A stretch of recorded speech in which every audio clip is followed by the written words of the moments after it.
Bonjour à tous, on se retrouve pour le pronostic du quintet de ce mardi. Nous serons le 22 février et on prendra la direction de Vincennes pour un quintet en Réunion 1. Course 1, c'est le prix du Chêné, c'est une course B pour des chevaux âgés de 7 à 11 ans qui n'ont pas gagné 451 000 euros. Il y aura un recul de 25 mètres pour ceux qui ont gagné plus de 258 000 euros. Il y aura 2850 mètres à parcourir et ils seront 16 au départ donc de ce quintet. Pas si évident quand même parce que même si on peut détacher 2-3 chevaux, voilà, ça s'annonce quand même, je pense, plus ouvert qu'il n'y paraît. Je vais tout de suite et rapidement vous donner mes 8 préférés. J'ai retenu en tête le 10, Epsom d'Airfray, le pensionnaire de Jean-Michel Baudouin, la drille de Gabriel Gelormini. Il sera déféré des 4 pieds. Alors le cheval, donc, qui habituellement est piloté par Éric Raffin, mais Éric Raffin est à pied. Donc sera à pied à partir donc, de ce mardi. Donc c'est Gabriel Gelormini qui va le prendre en main. Il doit rendre 25 mètres. Pour moi, c'est le cheval de classe du lot.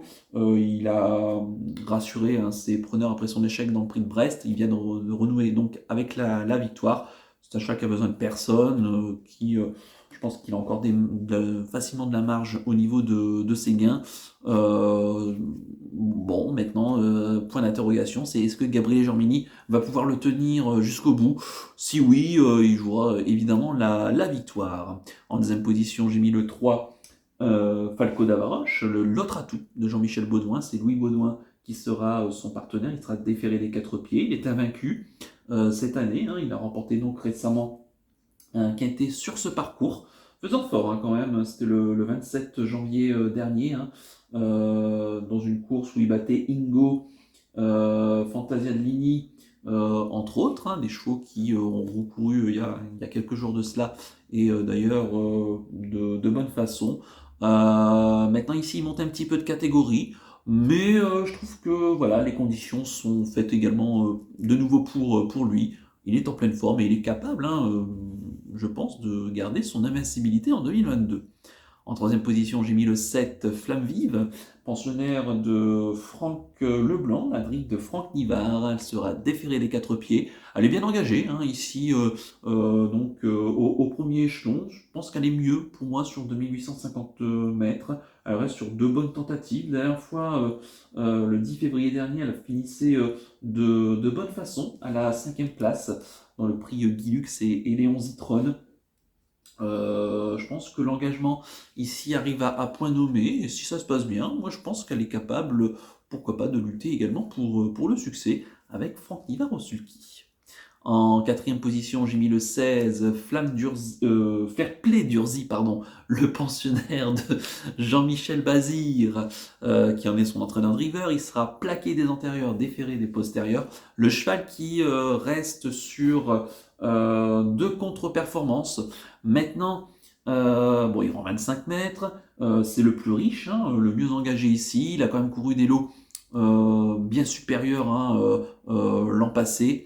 D'ailleurs en courant très bien. On pardonne ces 2 récents faux pas. Je le rachète, il vaut bien mieux que cela. Il revient dans une catégorie à sa portée. Si Jean-Michel en plus qui l'allège en ferrure et qui s'assoit dessus, je pense que là encore, ça peut évidemment être une toute première chance. Je l'ai mis qu'en 4e position parce que c'est vrai qu'il doit quand même un peu rassurer son entourage. En 5e position, j'ai mis le 14, Et voilà de Muse, le pensionnaire de Sébastien Garato. C'est Franck Ouvry qui va le piloter. Il sera déféré des 4 pieds. Le cheval qui vient de s'essayer au montées récemment, ça s'est pas bien passé. Le cheval a été disqualifié, donc on le pardonne. On le reprend sur ses tentatives précédentes. 3e du prix du Forez, remporté par l'excellent Élite Beaufour devant Firecracker, et auparavant 2e du prix de Poitou-Charentes, remporté par une certaine décoloration, et il devançait Dream de Lasserie, entre autres. Donc là encore, il en rend 25 mètres. Je pense qu'il en est capable, et lui aussi, je pense qu'il va rassurer son entourage. En 6e position, j'ai mis l'As Diego Ducanter, le pensionnaire d'Antoine Marion. C'est la drille de Mathieu Abrivard. Il sera plaqué des antérieurs et déféré des postérieurs. Le cheval qui est le moins riche, mais attention, il a de la qualité, hein, ce cheval. Je pense qu'il n'a pas les gains, on repart avec sa qualité. Alors lui, c'est un chat qui était très fantasque, hein, l'an passé. Il commence un petit peu à s'accommoder ces derniers temps. Il a gagné 2 de ses 3 courses cette année. Et depuis qu'on le met dans cette ferrure-là, donc plaqué devant, déferré derrière, ça se passe très bien. Il a un sans faute. Donc oui, il monte un peu de catégorie. Mais je me dis qu'avec Mathieu Abrivard, ça peut briguer une place facilement. En 7e position, j'ai mis le 4, Fragonardello. L'autre atout, hein, de Franck Leblanc, c'est Anthony Barrier qui va le piloter. Il sera déféré des 4 prix. Alors c'est vrai qu'on a plus vu l'habitude de Franck Nivard, hein, récemment sur lui, mais Franck Nivard s'est assis, hein, sur Flamme Vive, ce qui je pense est plutôt bon signe pour celle-ci.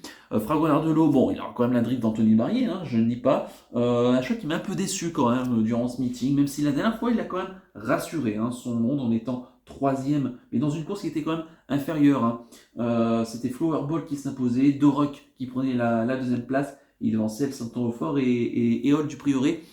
Donc voilà, un lot qui était un peu plus faible que celui-ci. Maintenant, il part au premier poteau et je pense qu'il lui aussi a les moyens de garder une place. Et puis enfin, en 8e position, j'ai mis le 8, Eddie Dupovreux, le pensionnaire de Sylvain Roger, la drive de Mathieu Gauthier, qui est en pleine forme à l'heure actuelle, sera déféré des postérieurs. D'ailleurs, le cheval aussi, hein, est en pleine forme, puisque ces 2 courses cette année, c'est une victoire et une 3e place. Une victoire, hein, sur ce parcours, c'était le 1er janvier dernier, donc il fallait être là dès le début de l'année. Où il devançait Dragster de Bobo, de la Chenevière et El Santo au Fort, des chevaux qui ont répété, hein, par la suite. Et récemment, 3e du prix de Granville, remporté par Fandango la nuit devant Diablo de Caponnet, donc, qui a gagné d'ailleurs récemment.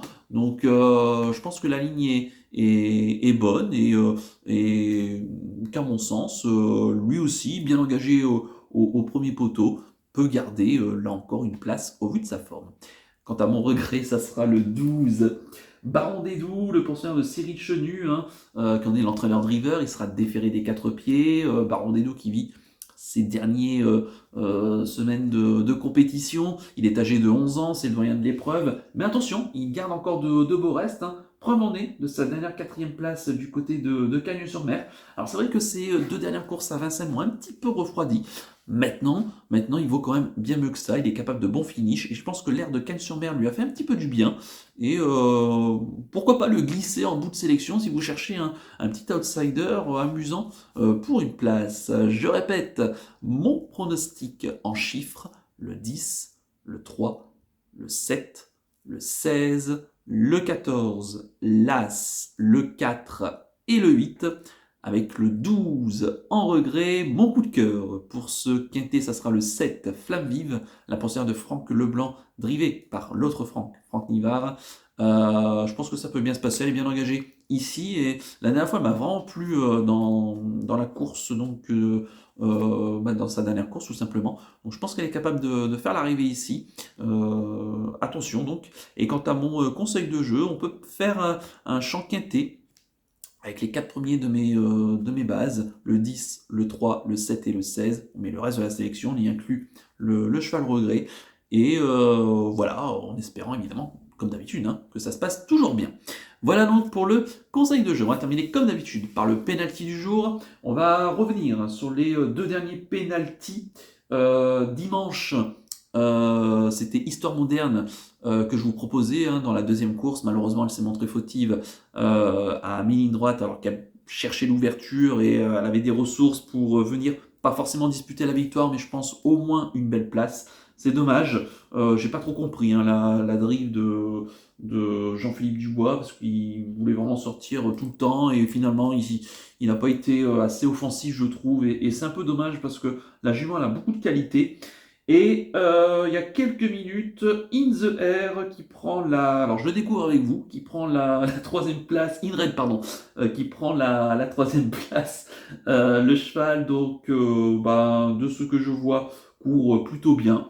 Il échoue pas grand chose pour la victoire.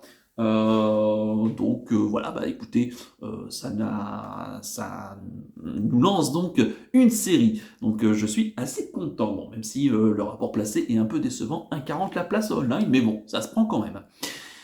Et pour ce mardi 22 février, ben écoutez, je reste à Vincennes et je reste dans la course du Quintet.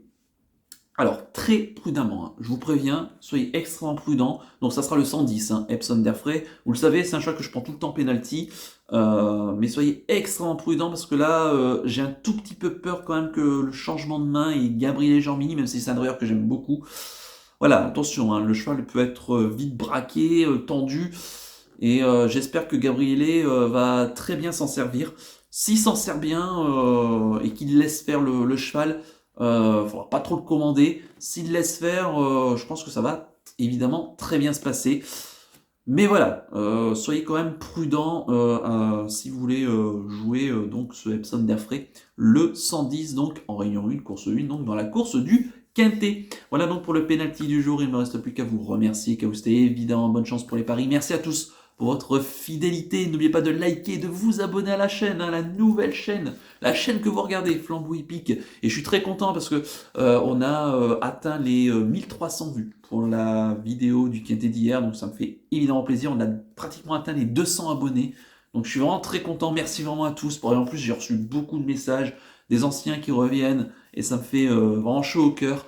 D'ailleurs, n'hésitez pas à informer hein, les autres personnes que vous connaissez donc du retour, hein, de mon retour sur YouTube, mais sous un autre pseudo.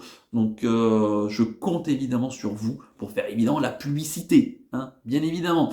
Allez, je vous souhaite de passer une excellente soirée. Je vous retrouve.